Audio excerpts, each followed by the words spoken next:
요한복음 1장 14절부터 18절의 말씀 봉독합니다. 말씀이 육신이 되어 우리 가운데 거하시네. 우리가 그의 영광을 보니 아버지의 독생자의 영광이요 은혜와 진리가 충만하더라. 요한이 그에 대하여 증언하여 외쳐 이르되 내가 전에 말하기를 내 뒤에 오시는 이가 나보다 앞선 것은 나보다 먼저 계심이라 한 것이 이 사람을 가리킴이라 하니라. 우리가 다 그의 충만한 데서 받으니 은혜 위에 은혜로라. 율법은 모세로 말미암아 주어진 것이요 은혜와 진리는 예수 그리스도로 말미암아 온 것이라. 본래 하나님을 본 사람이 없으되 아버지 품속에 있는 독생하신 하나님이 나타내셨느니라. 아멘. 지난주에 말씀드린 내용들을 여러분 좀 기억을 하셔야만 됩니다. 말씀은 성령이시다. 그렇죠? 말씀으로 말미암아 또 성령으로 하나님께서 명령하신 대로 이루어지고 성령이 그것에 참여하셨고 창조에 참여하셨고 또 그리스도도 창조에 참여하셨다는 말씀을 드렸습니다. 또 이 말씀 안에 생명이 있었다 그랬고 이 생명은 사람들의 빛이었다. 그러면 사람들에게는 이 생명이 반드시 필요한 존재라는 거죠. 이것이 없이는 안 되는 거고 이 생명들이 사람들에 있는 빛이 되어야 된다는 거예요. 그들에게. 그럼 그들이 빛을 받아들여야 된다는 거죠. 그러니까 그들에게 반드시 필요한 존재라는 사실을 이렇게 말씀하고 있는 거죠. 타락한 사람들이 하나님을 떠났을 때 하나님이 입혀주신 은혜의 빛을 잃어버렸죠. 하나님과 관계가 끊어지면서 그들의 눈이 밝아졌을 때 그들이 자기들이 벗은 것만 보였습니다. 하나님 관계가 끊어진 것은 못 봤어요. 그것이 죄인데 그래서 자기들의 벗은 것만 가리기 위해서 무화과나무 잎을 가지고 치마를 삼습니다. 아마 많은 분들이 도덕적으로 윤리적으로 하나님 말씀에 순종하려고 많이 노력하는 그런 관계 안에 있는 것 같아요. 하나님을 떠나서 벗어진 빛의 옷을 잃어버린 것을 알지 못했죠. 그래서 그들은 이제 스스로 자기의 옷을 입어서 어둠의 자리에 떨어지고 말았습니다. 그러니까 여러분이 스스로 만들어 입는 옷들은요, 자기 스스로의 신앙관들이에요. 자기 스스로의 인간관이에요. 종교관이에요. 그런 것들은 다 자기 어둠 속에 들어가 있는 거예요. 살리지 못합니다. 그래서 이 빛을 다시 찾아주시려고 예수님을 하나님께서 보내신 거예요. 그 옷을 입혀줘야만 그들에게 다시는 죄로 인해서 절망하고 멸망의 길을 가지 않게 되기 때문에 생명 얻은 자가 되어서 하나님의 자녀로 회복되는 이 축복을 누리게 되기 때문에 이렇게 말씀하신 거예요. 그래서 이 옷을 입은 자를 갖다 성경에서는 깨끗하고 빛난 세마포라고 말씀하고 있죠. 이 빛을 다시 입어야 됩니다. 피로 씻어야 됩니다. 그것은 그 옷은 빠는 것이 피로 빠는 거예요. 그러나 말씀 안에 계신 성령 그 그리스도가 세상에 육신이 돼서 성령으로 잉태되고 그 전한 복음이 곧 빛의 복음입니다. 예수님은 자기를 계속해서 나는 세상의 빛이다. 나는 생명의 빛이다. 라고 말씀하시죠. 빛의 복음이 들어온 자들에게 이 축복이 내려옵니다. 이 빛의 어둠이 빛이 돼 어둠이 참여로 이해하지 못했다. 빛으로 오신 예수님이 누구시며 왜 믿어야 하는지를 해석해내지 못했습니다. 그래서 유대인들 다 버렸죠. 예수님과 대립한 바리새인들, 종교 지도자들, 이 사람들 다 그런 사람들이었어요. 예수님께로부터 아무것도 얻어내지 못했습니다. 예수님은 빛으로 오셨는데 그들은 빛을 거부했습니다. 자기 땅에 왔는데 영접하지 않았습니다. 자기 땅이라는 왕이죠. 왕이 있기 때문에 자기 땅이죠. 근데 그곳에 다스리는 왕이 왔는데 그 땅에 사는 사람들이 왕을 거부하는 거예요. 이 땅에 존재하는 모든 사람들은 하나님이 만든 땅에 살고 있습니다. 그럼 하나님을 믿지 않는 것은 거부하는 거예요. 단체로 거부하는 거예요. 집단적 거부 사태입니다. 참으로 빛으로 오신 예수 그리스도를 영접하는 자, 자신의 전 인격적으로 참비시며 왕이신 예수를 영접하는 자에게만 하나님의 자녀가 되는 사법적 권리를 부여한다고 말씀하고 있습니다. 단체로 거부하니까요, 그 중에 믿는 자만 뽑아내는 거예요. 개인적으로 믿는 사람들. 그래서 사법적으로 하나님께서 하늘나라에 이름을 딱 올리는 거예요. 너는 다 그런 사람들만 하나님 나라에 들어가 있어요. 자, 우리의 태는 예수님의 무덤이 우리의 태입니다. 여러분 아시죠? 예수님께서 함께 장사되고 예수님과 함께 장사되고 예수님과 함께 살아나는 새 생명이 거기서 태어납니다. 하나님께 태어나게 하시는 분은 예수 그리스도죠. 그러니까 예수 그리스도를 통해서만 우리가 새 생명이 얻어져서 그 이름이 하늘나라에 기록되는 거예요. 사법적 권리가 주어지는 거죠. 말씀이신 성령이, 이 말씀, 성령께서 오셔서 육신이 됨으로 우리 가운데 들어오셨습니다. 그리고 그분이 임마누엘이었죠. 처녀가 아들을 낳는다. 그 이름을 임마누엘이라 하리라. 그분이 바로 예수님이십니다. 하나님 우리와 함께 계시는 거예요. 지금 오셔서. 임마누엘이셔서 이 말씀대로 이루어져서 말씀이 육신이 우리 가운데 머물게 계셨습니다. 이를 보면 알 수 있습니다. 어떤 분인가 보시죠. 14절 보겠습니다. 말씀이 육신이 되어 우리 가운데 거하심에 우리가 그의 영광을 보니 아버지의 독생자의 영광이요 은혜와 진리가 충만하더라. 아멘. 말씀이 육신이 되는 과정은 성령으로 잉태됨으로 이루어졌는데 이 과정은 오늘은 영적으로 부활하신 그리스도가 오셔서 우리에게 잉태를 하게 하시는 거예요. 부활의 씨앗 예수 그리스도 성령의 첫 열매가 오시면 그게 씨앗이 뿌려지는 거예요. 그게 잉태되는 거예요. 영적인 잉태. 예수님은 성령이 임하시고 하나님 능력으로 덮으셔서 하나님의 디나미스가 덮으셔서 하나님의 아들이 태어나실 것을 천사를 통해서 약속해 주셨습니다. 누가복음 1장 35절에도 그 말씀을 하시고 계시죠. 성령이 내게 임하시고 지극히 높으신 이의 능력이 너를 덮으리니 이름을 아실 바 거룩한 이는 하나님의 아들이라 일컬어지리라 그랬습니다. 자, 천사가 말한 것입니다. 하나님께서 마리아에게 하나님의 아들로 잉태하게 하시는 일에 성령의 임재, 지극히 높으신 이의 능력, 하나님의 디나미스입니다. 그것이 임재하면 잉태하고 그리고 그를 통해서 세상에 태어나게 하시는 거죠. 이 덮는다는 말은 그물지게 한다는 말입니다. 하나님께서 그를 이제 햇빛을 통해서 비치는 빛을 가리게 하잖아요. 그늘이 오면 그렇게 하는 것처럼 하나님이 그를 완전히 덮고 계신다는 뜻입니다. 마리아를 통째로 안전하게 지키고 계신다는 뜻이죠. 그렇게 임재하셔서 그를 지키시고 성령으로 잉태한 그를 하나님께 그렇게 지키신 거예요. 그래서 이 하나님의 권능이 덮으심으로 이 세상에 하나님의 아들이 태어났습니다. 말씀이 육신되는 이런 최초로 성령으로 잉태해서 육신 되신 그 한 분밖에 없습니다. 예수 그리스도 외에는 없습니다. 근데 오늘날에는 어떻게 하냐면은 오늘날에는 여러분에게 성령으로 오시지요. 성령으로 오셔서 우리 가운데 예수 그리스도가 통째로 오시면 그 예수 그리스도가 우리를 입고, 그러니까 우리가 예수 그리스도의 역할을 하는 거예요. 우리 안에서 성령이 말씀하시고 일하시는 거예요. 우리 인격을 사용하셔서. 그러니까 우리가 신의 성품에 참여하지 않으면 쓰임받지 못하겠죠. 신의 성품에 참여한 자들 통해서 예수님을 다시 드러내고 있습니다. 많은 자들에게. 그랬더니 임마를 되셔서 우리 가운데 계신 하나님, 그 인카네이션. 인카네이션은 이제 육체를 갖춘다는 뜻입니다.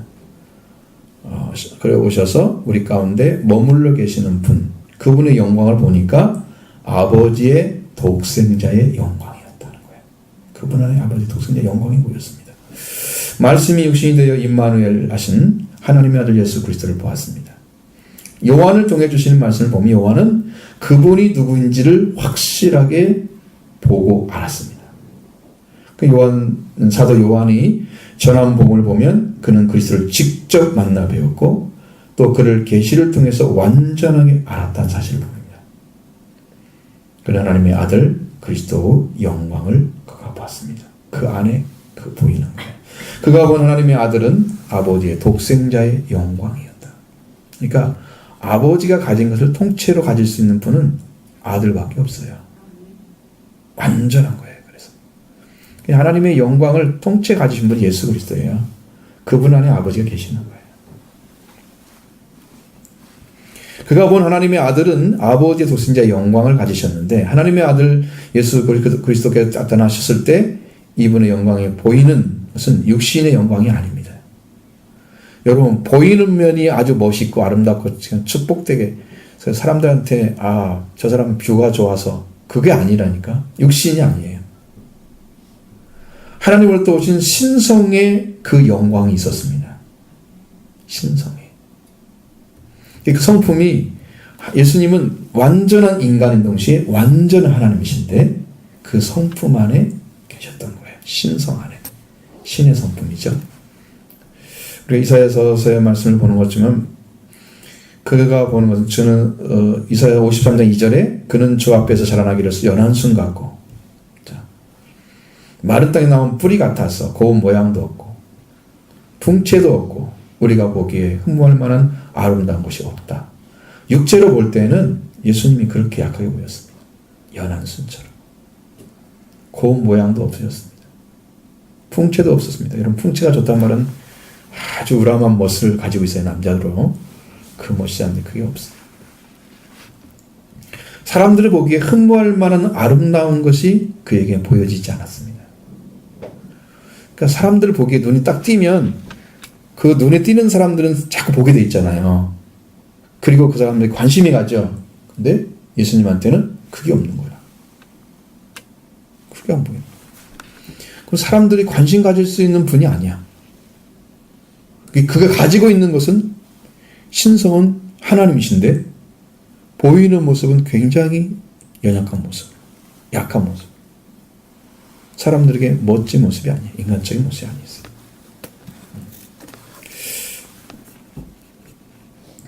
그래서 여러분들이 보는 예수 그리스도를 그려내는 성화에 보면 너무나 꽃미남 나오잖아요. 그런 것들은 다 화상이에요. 성경이 말한 말씀이 아니에요. 왜? 예수님을 못생기게 그릴 수는 없잖아요. 사실 여러분 생각해 보면 그렇죠? 세상의 왕들도 다 미화시켜서 이쁘게 멋있게 그리는데 그러니까 성화를 그린 사람들은 그걸 아름답게 아주 신성한 모습으로 가장 적절한 그 교물을 가지고 얼굴 모습, 몸 형체를 만들죠. 그것은 성경에 증거 있는 말은 아니에요. 근데 이제 문제는 그것이 아니라 그 문제가 아니라 성경이 증거하는 게 아니고 이분들이 만약에 은혜를 받았어요. 내가 그럼 예수 그리스도를 봤어요. 영으로 봤어요. 그 모습은 어땠을까요? 그 모습은 정말 아름다웠을 것입니다. 그러니까 그걸 생각하면 돼요. 성화의 모습은 그 모습을 본다고 생각하면 돼요. 성경이 그려내는 현대 땅에 오신 그 모습이 아니라는 거죠. 그러니까 정반대의 모습이에요. 그가 가진 신성, 하나님이 가진 신적인 성품이 그 안에 존재하고 있고 그것이 그 하나님의 영광을 나타내는 것이었어요. 그러니까 여러분도 어떤 것이 능력이냐 그러면 여러분이 하나님의 성품이 온 사람들이 능력 가진 사람들이에요. 하나님의 성품이 이루어진 사람들. 그 사람을 사용하실 것입니다. 그게 능력으로 나타나요. 예수님은 그 아버지의 것을 다 가지고 왔기 때문에 아버지가 할 수 있는 걸 다 하실 수 있는 분이었어요. 그렇게 보이는 영광은 말씀이 육신이 되어 우리 가운데 머물러 계신 분의 영광. 근데 그 영광을 어떻게 받느냐? 가장 중요한 것은 그분의 영광을 보니 이건 어떤 환상적인 것이 아니고 영적으로 본 거고 신비적인 거예요. 계시로 보여진 거예요. 말씀이 육신이 되어 우리 가운데 오신 말씀이 육신에 오신 하나님의 아들 예수 그리스도는 하나님께서 보내신 분이셨다. 그가 아버지의 독생자의 영광을 지니셨다. 아버지 하나님의 영광을 그대로 가지신 분이셨다. 그게 동일한 말입니다. 독생자 영광이란 말은 아버지가 가진 걸 동일하게 지니셨다는 뜻입니다. 그래서 그러나 독생자의 영광으로 보여졌는데 이 아버지의 독생자라 아버지애라는 말을 살펴보면 아주 흥미로운 말입니다. 이 말이. 왜? 우리가 아버지의 독생자 그러니까 아버지로부터 태어난 것처럼 마치 이렇게 그려지잖아요. 그런데 원어를 보면 이 아버지에서 의자란 단어가 전치사 파라를 쓰고 있습니다. 파라는 어떻게 쓰냐면 뭐뭇의 곁으로부터 입니다. 뭐뭇으로부터 이런 뜻을 가지고 있어요. 그 아버지의 곁으로부터 예수님이 계셨다는 거죠. 그러니까 어느 날 예수님이 태어나가지고 계신 게 아니고 이미 계셨다는 거예요. 아버지 곁으로부터 가지고 계신 그 영광을 가지고 오신 거예요. 이미 가졌는데 그걸 곁으로부터 가지고 나오신 거죠. 아버지 곁으로부터 독생자가 가진 영광을 가지고 오셨다는 거예요. 그래서 아버지 곁으로부터 유일하게 태어난 영광이셨고 그 안에 은혜와 진리가 충만하셨다. 자, 그래서 아버지 독생자의 영광을 지니신 분이라고 예수님을 가르쳐 주었습니다. 하나님이 계셨습니다. 그리고 말씀인 성령이 계셨습니다. 그리고 그리스도께서 계셨습니다. 여러분 시편 110편 1절에 여호와께서 내 주께 말씀하시기를 내가 내 원수들로 내 발판이 되게 하기까지 너는 내 오른편에 앉아 있으라 하셨도다 했습니다. 이거 잘 보시면 여호와께서 성부 하나님이죠. 내 주께 말씀하시기를 하나님께서 말씀하시기를 내 주께 성자 하나님이시죠. 그러니까 이미 예수 그리스도와 성자 하나님은 함께 계셨던 거예요. 오시기부터. 그래서 내가 네 원수들로 네 발판이 되게 하기까지 너는 내 우편에 앉아 있으라. 이 말씀은 이미 성자 하나님이 계셨다는 거죠. 요한복음에서 유일하게 태어난 자라고 표현하고 있습니다. 그래서 독생자가 유일하게 태어난 자라는 뜻입니다. 근데 그분이 언제 계셨는지 알 수 없지만 독생자를 이 세상에 드러냈을 때 드러나신 후로부터 그분을 알게 된 거예요. 우리는. 그 전에는 몰랐던 거예요. 그분이 언제 계시는지. 하나님의 아들을 알게 되었기 때문에 그로부터 태어난 유일한 분으로 선포되고 그 영광을 이야기하고 있는 거예요. 그에게는 은혜와 진리가 충만했다고 했습니다. 사무엘 2장 6절에 보면 너희가 이 일을 하였으니 이제 하나님께서 은혜와 진리로 너희에게 베푸시기를 원하고 나도 그 이 선한 일을 너희에게 갚으리니라고 말씀하셨는데 이제 하나님께서 은혜와 진리로 너희에게 베푸시기 원한다. 나도 이 선한 일에 너희에게 갚으리라고 말씀하신 이 말씀이 그 하나님이 가지신 은혜와 진리를 예수님이 다시 가지고 온 거예요. 이 땅에. 하나님 안에 있던 것이었어요. 은혜와 진리가 충만하셨다고 하는 말씀은 예수님은 하나님께서 가지신 말씀으로 하나님이 가지신 모든 것을 예수님께서 가지셨다는 뜻입니다. 은혜는 인간에 대해서 하나님의 자발적이고 제한받는 일이 없는 사랑의 선물을 가리킵니다. 자, 하나님께서 인간에 대해서 그 죄로 인해서 무가치하게 되고 그래도 불구하고 크신 사랑으로 우리를 속죄해 주시고 생명 주심을 말하는 거예요. 그게 은혜예요.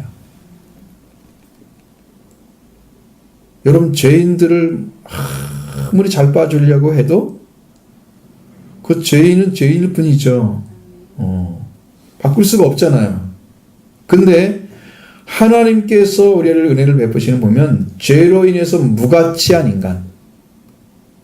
그런데 하나님의 큰 사랑을 베푸셔서 그에게 그 죄로부터 속죄를 주시고 그에게 생명을 주십니다.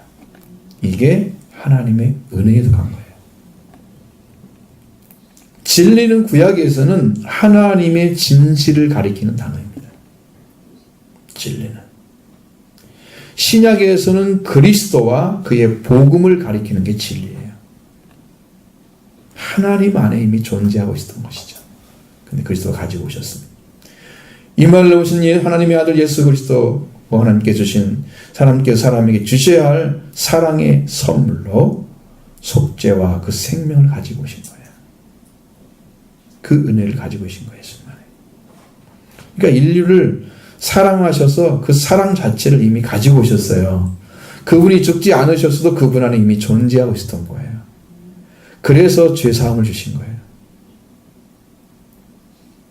중풍병자에게 죄사함을 주신 거예요. 그 사랑을 나타내신 거예요. 속죄는. 가장 큰 사랑은요, 죄를 용서해 주는 사랑입니다.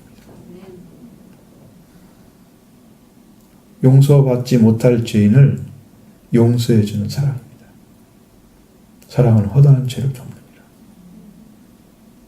그보다 큰 사랑이 어디가 있어요? 그 은혜를 우리한테 가지고 오셨어요. 그래서 그 생명을 살려내 가지고 그에게 주신 게 생명이죠. 그게 가장 큰 은혜예요. 은혜의 선물을 주신 것. 그리고 이것을 나타내시기 위해서 그리스도가 오셨죠. 그리스도에 대해 하신 말씀, 그 모든 말씀, 이 깊은 소식, 하나님의 뜨거운 사랑을 담은 이 깊은 소식, 복음, 그 자체가 우리에게 진리예요.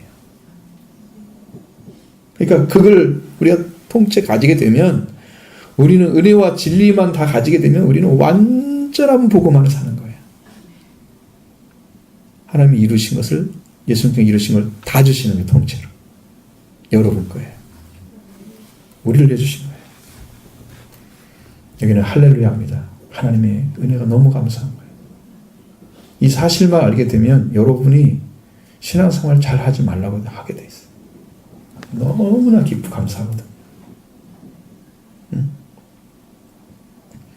근데 이 은혜에 이 요한이 예수 그리스도의 증언을 합니다. 무슨 증언일까? 15절을 보시겠습니다. 요한이 그에 대하여 증언하여 외쳐 이르되 내가 전에 말하기를 내 뒤에 오시는 이가 나보다 앞서는 것은 나보다 먼저 계심이라 한 것이 이 사람을 가리킴이라 하니라. 아멘. 여러분 생각해 보세요. 세례 요한은 피조물입니다. 하나님 아들 그리스도는 창조주이십니다. 얼마나 차이가 나겠어요? 요한은 태에서부터 성령의 충만을 받고 태어나신 사람이죠. 선지자입니다. 예수 그리스도는 성령과 하나님의 능력으로 잉태되시고 하나님 품을 향하여 계시다가 이 땅에 오신 분이십니다. 그러니까 요한과 예수 그리스도는 비교 대상이 아닌 거예요. 근데 그가 나보다 먼저 계셨다고 이야기하고 있습니다. 요한은 외치는 자의 소리로 예언되어 있습니다. 이사야 40장에. 그러나 예수님은 처음부터 구원하셔야 할 구원자로서 타락한 사람에게 여자의 후손으로 이미 예언되어 있었습니다. 인류를 위해서 예수님은 이미 우리한테 죽고 부활하셔야 할 그 사명이 주어졌던 예수 그리스도는 태초에 상부에 계신 분이었습니다. 그러나 요한은 사가랴와 엘리사벳에서 잉태에 태어난 자였습니다. 비교할 수 없는 존재죠. 그러나 많은 사람들이 요한을 외치는 곳에 와서 당신이 메시아인지 물었습니다. 나는 메시아가 아니다. 나는 메시아를 증언을 한 자다. 그래서 이렇게 얘기하는 거야. 나보다 먼저 계신 분이라고 얘기하는 거야. 그래서 그런 거예요. 비교 대상을 말하는 게 아니었어요. 그는 나보다 먼저 계시니 바로 이분이다. 이걸 소개해 주려고 하는 거예요. 다시 사도 요한이 본 그 말씀이 육신이 되어 우리 가운데 계신 분, 아버지의 곁에서부터 태어나신 유일하신 분의 영광을 가지고 오신 은혜와 진리가 충만하신 분, 세례 요한의 나보다 먼저 계신 분이라고 증언받으신 그분이 계신 곳, 그분이 계신 그 가치가 충만함입니다. 16절 보십니다. 우리가 다 그의 충만한 데서 받으니 은혜에 은혜에 이르러라. 아멘. 이게 이런 성경들을 좀 빨리 바꿨으면 좋겠어요. 단어를. 완전히 다른 말인데, 자, 우리가 다 그의 충만한 데서 받으니라고 말씀해요. 충만하다는 말은요, 아주 매우 중요한 말입니다. 충만한 데서라는 단어는 플레로마라고 합니다. 그러니까 이것은 소유격 단수로서 플레로마토스라고 읽으면 됩니다. 차고 넘치는 완전한 분량을 말할 때 플레로마토스라는 단어를 사용합니다. 그러니까 지금 우리가 다 그의 충만한 데서, 그러니까 그가 얼마큼이냐면 차고 넘치는 완전한 분량을 가지고 계신 데서 받고 있는 거란 말이에요. 이게 너무나 완전하게 채워져 있어요. 차고 넘치는. 자, 14절에 은혜와 진리가 충만하다는 말씀하셨죠? 거기에 충만하다는 말씀과 연결해 보면 달라요. 충만하다는 것은 플레레스라는 단어를 그냥 씁니다. 그래서 가득 차서 넘친다는 말이에요. 그러니까 은혜와 진리가 예수님 안에 지금 가득 채워져 있어서 넘치고 있는 상태. 충만하다는 말은. 그러니까 이것은 우리가 그분을 만나는 동시에 다 해결될 문제들이, 영적인 문제 다 해결하시죠. 우리가 지금 묶였던 모든 죄인 다 풀어지죠. 모든 은혜를 준비한 대로 다 부어주시죠. 예수님이 가지고 오신 거예요. 그걸 가지고 있었던 거예요. 그 안에 그렇게 충만하게 임재해 계셨던 거죠. 이걸 이제 하나님께서 어떻게 나타내시는 거예요? 거기는 은혜와 진리가 충만하더라는 그 충만함 자체에 대는 하나님의 아들 예수 그리스도 안에 있는 역동성을 나타내는 거예요. 그 능력이 막 움직이는. 그러니까 지금 말하면 물이 있잖아요. 물이 있으면 물이 너무 넘쳐서 넘실거리면서 막 넘칠 정도로 막 지금 갖고 있는 상태. 그 예수 그리스도에 가기만 해도 그냥 은혜가 오는 거예요. 그러니까 우리가 빌립 자기 형한테 와 보라 그러잖아요. 와 보라 그러죠. 지금 그렇게 넘치고 있는 상태. 예수님 안에 예수님 만나기만 하면 그냥 그 문제가 다 오는 거예요. 은혜가 다 오는 거고요. 진리도 다 알게 됐어요. 이게 완전한 것은 아니에요. 왜? 성장하지 않으면 그걸 다 이해할 수 없기 때문에 완전한 게 아니에요. 그런데 와요, 다. 그게 뭔지 알아요. 그리스도 안에 은혜와 진리가 고정되어 있는 것이 아니고 그리스도로부터 차고 넘치도록 흘러내려서 성도에게 임하는 역사가 있음을 가르쳐주는 말씀이에요. 그게 은혜와 진리가 충만하다는 뜻이었어요. 그 말씀인데 16절에 충만한 데라는 말씀을 아시듯이 충만함은 언제나 가득 차고 있는 샘과 같은 거예요. 자, 샘은 물을 퍼내도 항상 그대로 있죠? 안 없어집니다. 또 완전하게 채워져 있죠. 퍼내도 채워져 있고 퍼내도 채워져 있고 똑같습니다. 하나님 안에 예수 그리스도는 지금 그걸 가지고 오셔서 이 충만한 데를 만들어 놓으셨어요. 이 말씀에 바울에 대해서 바울은 아버지께서 모든 충만함으로 예수님 안에 머물러 계신다라고 말씀하고 있습니다. 아버지께서 예수 안에 계시는 거예요. 충만하게. 그러니까 하나님 자신이 들어와 있기 때문에 여기는 변함없이 충만한 상태, 완전하고 차고 넘치는 상태. 이게 유지가 되는 거예요. 동일하게. 아버지 하나님의 충만함이 모든 것이 예수님 안에 있었다는 거예요. 그것이 차고 넘치는 거예요. 그래서 우리가 이 충만한 데서 우리가 다 그 충만한 데서 받으니 은혜 위에 은혜일러라 이렇게 돼 있잖아요. 여기 은혜란 말과 은혜 위에 은혜란 말이 너무 다른 거예요. 은혜 위에 은혜. 이 말은 원래 원어에서는 이렇게 써야 됩니다. 은혜 대신에 은혜 이렇게 써 있습니다.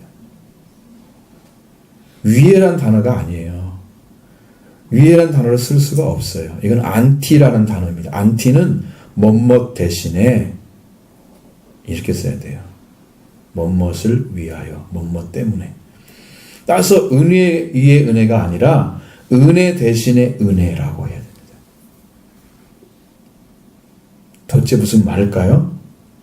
그러니까 우리 이 성경은 조금 더 이것을 인위적으로 해석을 해서 이렇게 말씀합니다. 은혜 대신에 은혜. 한 번은 은혜가 능력을 다 바라고 나면 또 다른 은혜를 받게 되는 거죠. 자, 여러분의 은혜가 딱 임해서 한 가지 알죠? 거기에 머물러 있으면 죽습니다. 그것이 끝이 아니에요. 또 가야 돼요. 그러니까 옛날에 은혜 받았어. 이거를 머물러 있어갖고 막 그것만 붙잡고 있는 사람들은 성장이 없어요. 나 은혜 받았어. 그게 다가 아니거든요. 은혜 대신에 또 다른 은혜가 필요한 거예요. 또 다른 은혜가 필요한 거예요. 계속해서.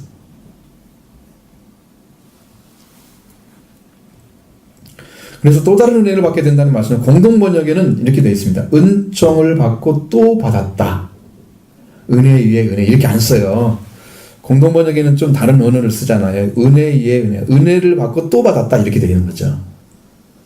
자, 받고 또 받고 받고 또 받는 거예요. 계속해서 받게 되는 것을 말하고 있는 거예요. 은혜 위에 은혜가 계속 쌓이는 것처럼 느껴지지만 그게 아니에요. 여러분, 은혜를 받게 되면 어떤 문제를 해결해줘요. 하나를 해결해주면 또 다른 게 필요해요. 이게 영적인 신진대사를 말하는 거예요. 말씀이 왔으면 또 다른 말씀이 와야 돼요. 그것만 붙잡고 있어서 못 살아요. 어린아이는 유아적으로는 어린이 젖만 먹으면 되지만 컸는데 그건 먹고 살 수 없어요. 새로운 음식이 필요한 거예요. 더 단단한 식물이 필요한 거예요. 성장기에 필요한 음식이 더 필요한 거예요. 그 영적인 음식을 말하는 거예요.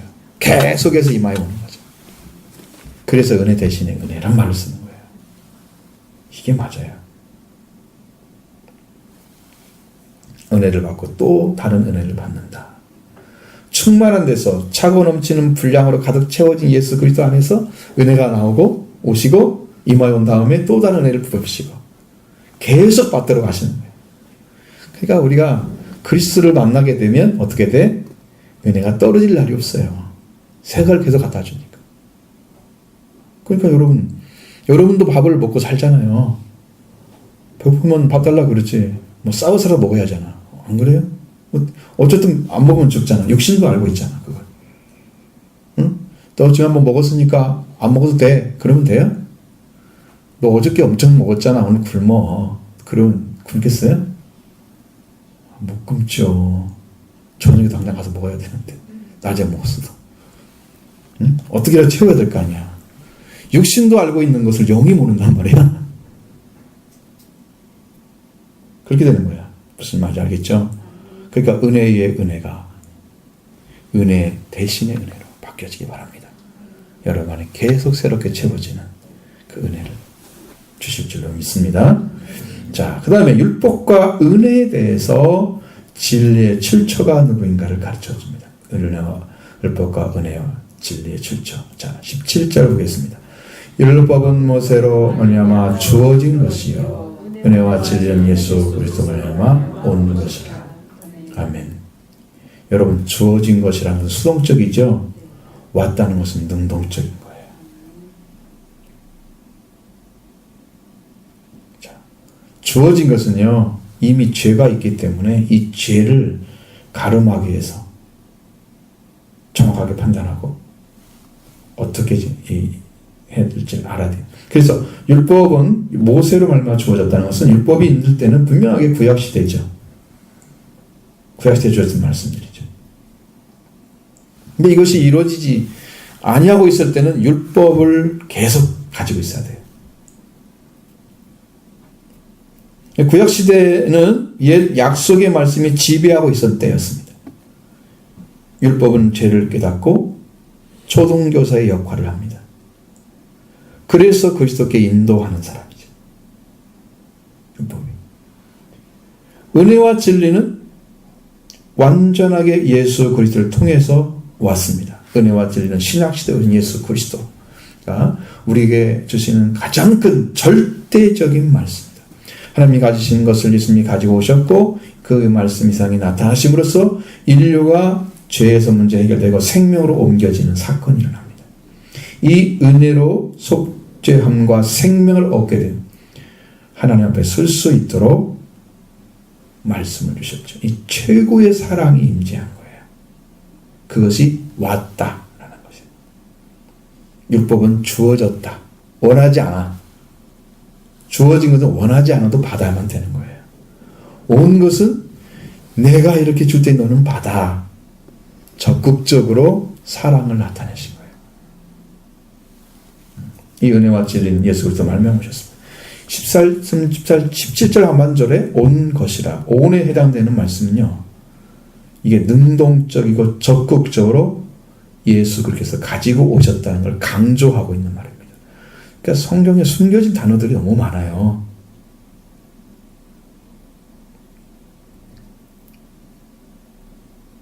자, 율법은 모세로만 주어진 것이고 그건 수동적인 것입니다. 은혜와 진리 하나님께서 능동적으로 오셔 선포하셔야 하는 것, 증거하셔야 하는 것, 인류에게 주시려고 하신 것인데 이것은 예수 그리스도가 가지고 오신 거예요. 땅에 내려오신 거예요. 이걸 가지고.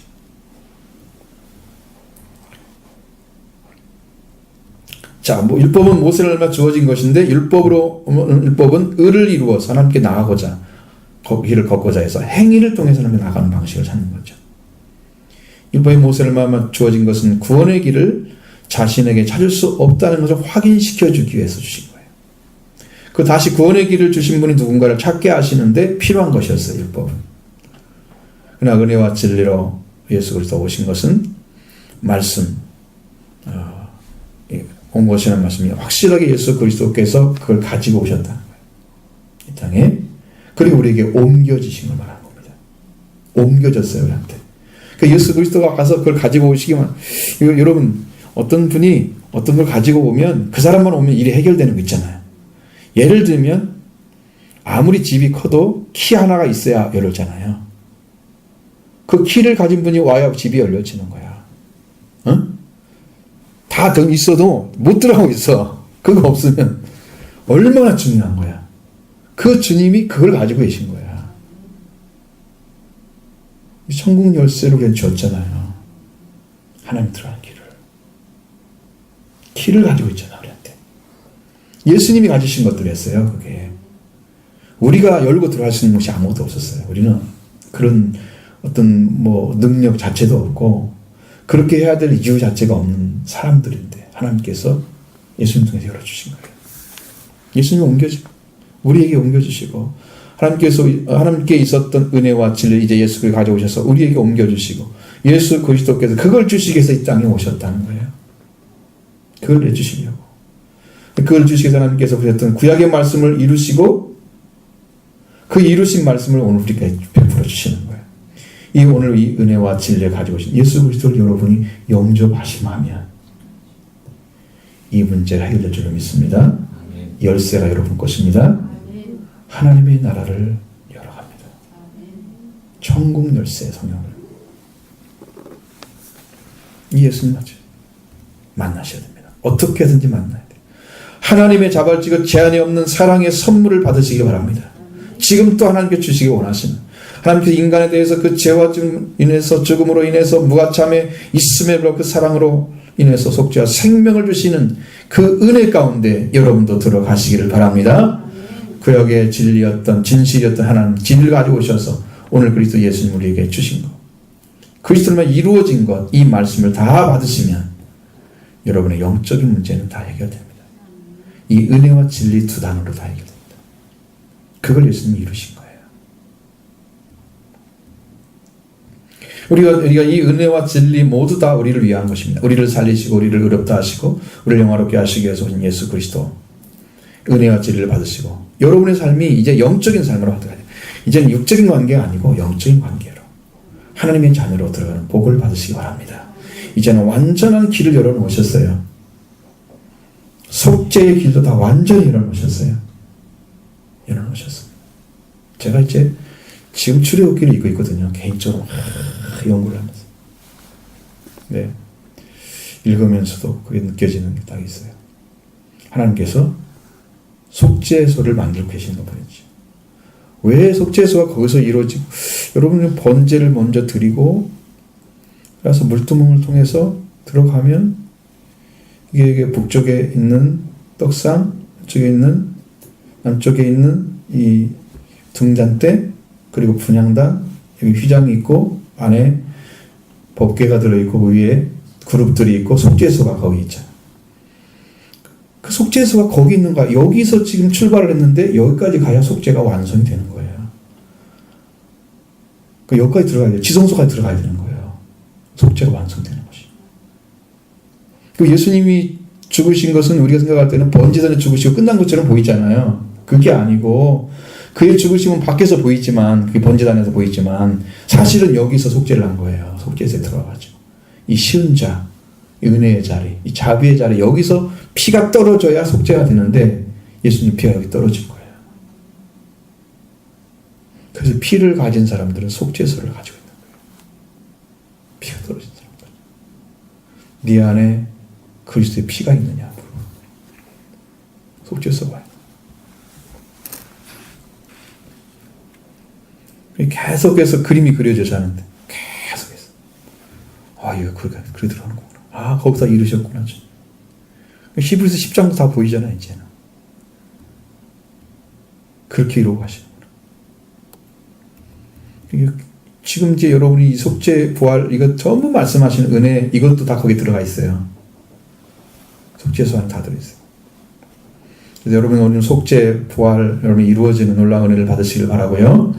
자, 믿음으로 고백하는 자에게 오늘도 주실 줄로 믿습니다. 오늘도 여러분의 은혜 가운데 들어가셔야 됩니다. 마지막 18절 보겠습니다. 본래 하나님을 본 사람이 없으되 아버지 품속에 계신 독생하신 하나님이 나타내셨느니라. 아멘. 본래, 본디라는 말이잖아요. 사물이 전하여 내려온 그 처음이란 얘기입니다. 원어에는 포포테라고 써 있습니다. 뭔 뜻이냐면 이제까지 이런 말입니다. 이제까지 하나님을 본 사람이 없었다라는 거예요. 지금 요한이 적고 있는 그 시기를 말하는 생각해 보세요. AD 90년 전후인데 그때까지 하나님을 본 사람이 없었다. 지금도 본 사람이 없죠. 사실상 볼 수가 없습니다. 또 다른 말로는 어느 때든지란 뜻을 가지고 있습니다. 여기서는 어느 때든지란 말을 써야 돼요. 어느 때든지 하나님을 본 사람이 없었지만, 그러니까 이거 뭐냐면 구약 시대와 신약 시대와 그리고 신약 시대를 지나서 예수님이 이루신 구원을 선포하는 성령 시대까지 왔어도 모든 시대에서도 하나님을 본 사람이 없었다. 하나님을 본 사람이 없다는 성경이 증언하고 있습니다. 하나님이 계시된 것 외에는 주질 않으세요.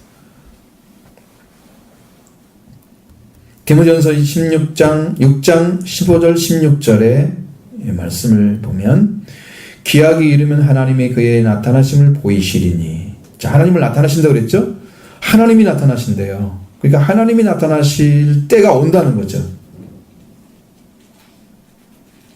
하나님은 복되시고 유일하신 주권자이시고 만왕의 왕이시고 만주의 주시여 오직 그에게만 죽지 아니함이 있고 가까이 가지 못할 빛에 거하시고 어떤 사람도 보지 못하였고. 디모데전 6장 15, 16절에 이렇게 말씀하고 있어요. 확실하게 말씀하고 있어요. 하나님의 본성으로부터 기인된 시간이 딱 되면 그게 이제 기약이 이른다는 뜻입니다. 기약이 이게 되면 하나님이 그에 나타나실 것입니다. 하나님이 그에 나타나시면 보실 때가 올 거예요. 하나님 직접 볼 수가 있게 만들었고요. 육신을 가진 인간이 하나님을 보면 눈만 머는 게 아니고 죽는단 말이죠. 그냥 그 자리 즉사라는 거예요. 자, 하나님 영광 도전하는 자들은 다 죽었습니다. 하나님이 그냥 바로 역사하고 계신 때에 은혜의 시대가 아니었기 때문에 그때는 예수 그리스도 통해서 은혜의 시대가 아니기 때문에 죽었어요. 그 시간이 오기 전에는 보지 못할 거예요. 아무도. 그러니까 하나님은 복되시고 유일한 주권자이시고 만왕의 왕이시고 만주의 주시고 오직 그에게만 죽지 아니함이 있습니다. 가까이 가지 못할 빛에 거하십니다. 어떤 사람도 그를 보지 못했다. 하나님 볼 수 있는 사람이 없습니다. 성경에 여러분 말씀하신 것처럼 마음이 청결한 자는 복이 있는 하나님을 볼 것이라고 말씀하신데 많은 사람들이 헷갈리죠. 본다는 거예요? 볼 것이라는 거예요? 볼 것이라는 거죠. 미래를 가리키는 거예요. 응? 마음을 청결을 지키고 간 사람들 있잖아요. 미래에 보게 된다. 그건 뭐 우리도 볼 수 있는 거죠. 미래에는. 미래돼 있어요. 그거를 찾아보면. 전혀 그게 아니에요. 그러니까 지금 우리가 이렇게 눈으로 볼 수 있는 하나님은 없는 거예요. 그러니까 자기 눈에 안 보이면 안 믿잖아, 사람들이. 그러니까 우리가 백문이 불여일견인데 우리가 안 보고 믿는 게 어렵죠. 도마에게 뭐라고 그랬어요? 네가 나를 본고로 믿느냐? 본고로 믿느냐? 묻잖아요. 보지 않고 믿는 자가 복이 있다. 왜? 이후로는 보지 못할 사람이 훨씬 많을 거기 때문에. 아니, 대부분 못 보기, 거의 못 보는 거죠. 근데 그 믿음으로 받아들인 사람이 복이 있다고 말씀하죠. 나중에 볼 거 생각하시는 거예요. 마태복음 5장 18절의 말씀은 나중에 볼 걸 얘기하는 거예요. 근데 성령을 받기 전에 하나님이 어떤 분인가를 나타내셨습니다. 성령을 받기 전에. 바로 아버지의 품속에 있는 독생하신 하나님이 바로 나타내십니다. 물론 이상의 구원자로 말씀을 입힌데서는 예수 그리스도를 가리킵니다. 예수 그리스도는 이미 하나님 품에 함께 계셨습니다. 그러나 말씀, 성령으로 잉태되어 육생에 나타나셨죠? 사람으로 보이도록 나타났죠? 그분은 곧 하나님이셨다. 아버지 품을 향하여 계신 유일하게 태어나신 하나님. 하나님이 계실 때부터 계셨던 그 유일하신 아들 예수 그리스도께서 그 하나님을 나타내셨다. 이 땅에 드러내셨다. 나를 본 자는 아버지를 보았다고 예수님은 아주 확실하게 예수님 자신이 하나님께 온 자임을 밝혀주셨어요. 하나님께로 온 자만이 하나님을 아는 거예요. 그는 누구를 가르쳐낼 수 있어요? 응? 이 말씀을 믿어야 하죠. 그래야 그 구원을 내가 받고 영생, 생명을 얻기 때문입니다. 요한복음 14장 7절로 10절에 그 말씀이 쭉 기록된 말씀을 보면 너희가 나를 알았더라면 내 아버지도 알았을 것이다. 이제부터는 너희가 나를 알았고 또 보았느니라. 이렇게 예수님 말씀하세요. 근데 빌립이 뭐라고 하냐면 주여 아버지를 우리에게 보여주십시오. 그러면 만족하겠습니다. 예수님이 말씀하세요. 빌립아, 내가 이렇게 너희와 함께 있을 때 너희가 나를 알지 못하느냐? 나를 본 자는 아버지를 보았거늘 어찌하여 아버지를 나에게 보이라 하느냐? 나는 아버지 안에 거하고 아버지는 내 안에 계신 걸 네가 믿지 아니하느냐? 내가 너에게 이르는 말은 스스로 하는 것이 아니라 아버지께서 내 안에 계셔서 그 일을 하시는 것이니라 말씀하셨습니다. 이게 어떻게 연결되냐면 보세요. 아버지께 내 아버지 집에 거할 곳이 많다. 내가 너희를 거처를 예배로 간다. 내 거처를 예배하면 너희 다시 와서 너희를 내게로 영접하여 나 있는 곳에 너희도 있게 하리라. 예수님이 말씀하셨어요. 그리고 내가 어디로 가는지 너희가 그 일을 안다고 말씀하고 있어요. 그 전에는 예수님이 어디로 가는지 아무도 모른다고 얘기했는데 이제 제자들에게는 안다고 얘기하는 거예요. 근데 이것을 모르는 거죠. 믿지 않으니까. 믿지 않는 사람들은요, 천마디 만마디 말씀도 한마디 못 알아듣고 알지 못합니다. 믿는 사람 다 한마디의 말씀도 변화를 받는데 믿음의 문제예요. 살아계신 하나님의 말씀으로 들어오냐 안 들어오냐 이것이 결정적인 거예요.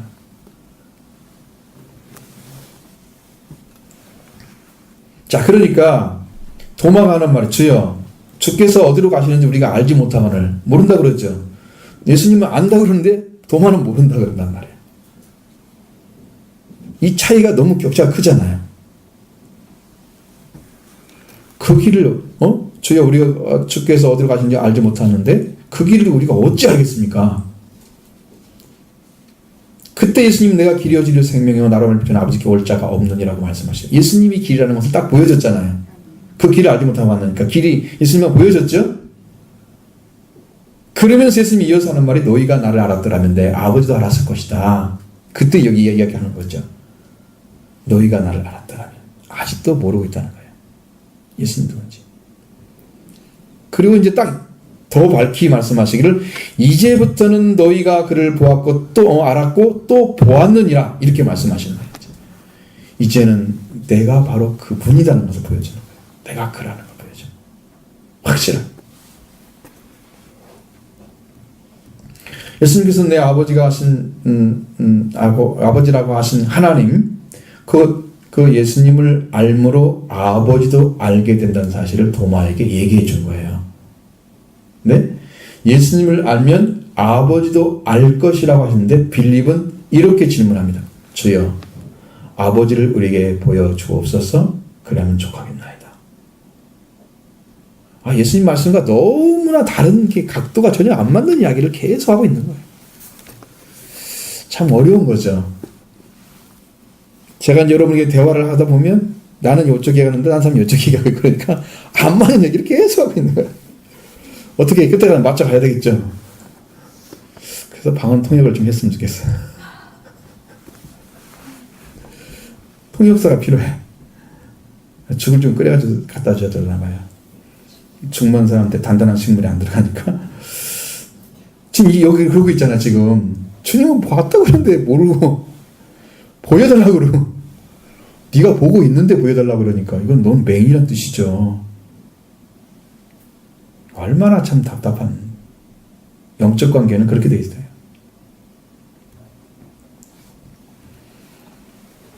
나를 본 자는 아버지를 보았거든 어찌 아버지를 보여달라고 하느냐. 아버지께서 함께 계셨습니다. 예수님은 내가 아버지 안에 거하고 아버지도 내 안에 거신 것을 네가 믿지 못하느냐. 이것을 믿지 못하겠든 행하는 그 일로 나를만 믿으라고 말씀하셨습니다. 빌립은 예수님이 부활하실 때 그냥 믿었을지 몰라요. 도마는 어떻게 했어요? 못 믿었죠. 그냥 안 보고 못 믿었어. 예수님이 부활해서 나타났을 때 빌립은 있었을 건데 도마가 빠졌단 말이에요. 도마가. 그러니까 이 얘기를 해주니까 나는 예수님 손에 그 못자국을 만져보고 서로 손을 집어넣어 봐야 난 믿겠다. 얼마나 확실하게 오지 않으면 절대 받아들이지 않는 불신의 사람이었단 말이에요. 그건 예수님이 나타나셔서 내 손을 만져보고 내 옆구리에 손을 집어넣어서 이거 보고 믿는 자가 더 믿지 않는 자 되지 말라고 말씀하시죠. 믿는 자가 되고 그렇게 하시면 너는 보는 거로 믿느냐? 그러나 보지 아니하고 믿는 자가 복이 있느니라. 그렇게 말씀하십니다. 이렇게 해서라도 지금 예수님이 하신 말씀을 못 믿으면 예수님이 하신 일을 통해서라도 그가 믿기를 원하시는 게 예수님의 방식이에요. 그러니까 십자가 부활은요 최종적인 거예요. 이 복음을 안 받아들이면 말씀으로 못 알아듣잖아요. 이것도 안 받아들이면 구원의 길이 없는 거예요. 그걸 하셔야 돼요. 예수님은 말씀으로 하시고요. 실제로 그 말씀을 이루어서 하십니다. 그러니까 이루어진 걸 얘기해 주는데도 안 믿으면 그래서 바울은 뭐라고 그래요? 십자가의 복음이 그렇잖아요. 믿는 자에게 능력이라고. 그게 최종적인 거죠. 그 최종적인 걸 전해줬을 때 그걸 믿으면 하나님의 능력을 얻게 되는 거예요. 거기서 구원이 와요. 그러면 미련하게 보는 자들은요. 그런 불신앙 있는 자들이에요. 그건 구원받지 못하는 버림받은 자들이에요. 예수님은 이렇게 해서 살 길을 열어주시고 예수 그리스도는 하나님 아버지 하나님의 형상이시고 본체이심을 증언해주고 있는 거예요. 어떻게 해서라 드러내시려고 말씀하시는 예수님은 하나님을 보도록 이 세상에 태어나신 분이다. 하나님은 독생자, 곧 독생하신 하나님, 예수님이 독생하신 하나님이시라고 말씀하고 있습니다. 그 예수님이 하나님이신 것을 우리가 믿어야 합니다. 독생하신 하나님. 그분이 하나님을 나타내셨습니다. 그러나 누가 이 사실을 보이겠습니까? 이 사실을 알겠습니까? 아버지 품을 향하여 독생하신 하나님, 유일하게 태어나신 하나님, 이 하나님이 우리에게 오셨다는 거죠. 아버지를 향하여 있었던 그 하나님이 오셨어요. 우리에게. 그 독생하신 하나님이시죠. 그럼 이 하나님이 나타나심을 보고 계신 여러분들은 그를 받으셔야 됩니다. 그를 받는 것은 그 말씀을 받는 것입니다. 그 말씀. 그는 말씀이시죠.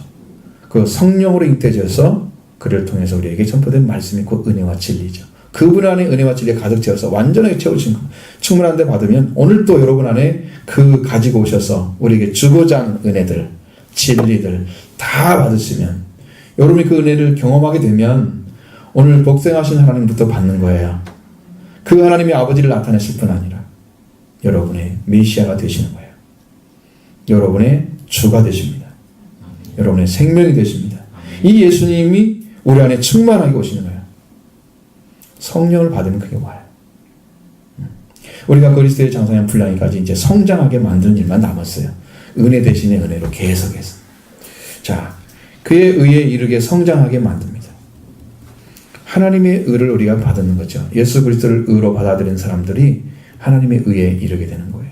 하나님이 성경에서는 예수님이 하나님의 나라와 그 의를 먼저 구하라고 말씀하고 있죠. 왜? 그게 완전한 거예요. 거기에 들어가는 것이.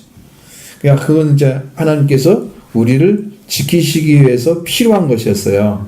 그것만 받게 되면 우리가 다 지켜져요. 우리의 삶이 지켜져요. 최종적인 거예요.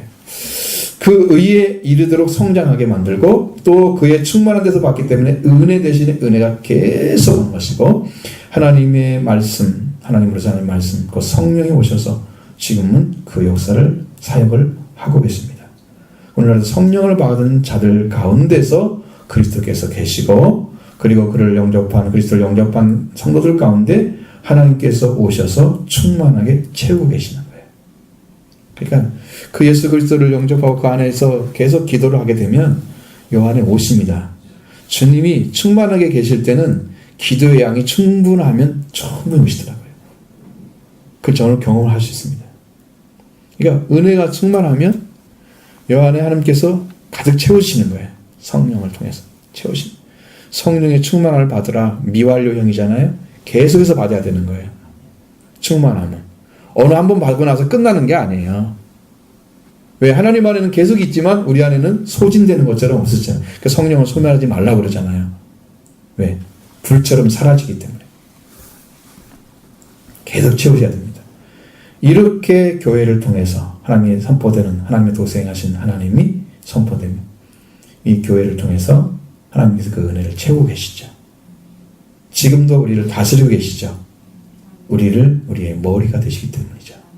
자, 그래서 오늘 이 동생하신 하나님, 선포되는 그 하나님이 바로 여러분의 구주시고 메시아이기 때문에 이 생명의 주로 말미암아 여러분도 은혜와 진리 가운데 충만한 은혜를 받고 그 안에서 놀라운 복을 누려가기를 바랍니다. 하나님 나라도 선포되고 하나님 나라에 소속된 자녀가 되기를 바랍니다. 이래서 여기 점점점 여러분의 영적 세계가 넓어지고 지경이 넓어지고 여러분 하나님 나라와 의를 위해서 쓰임받는 믿음의 자녀들 될 줄로 믿습니다.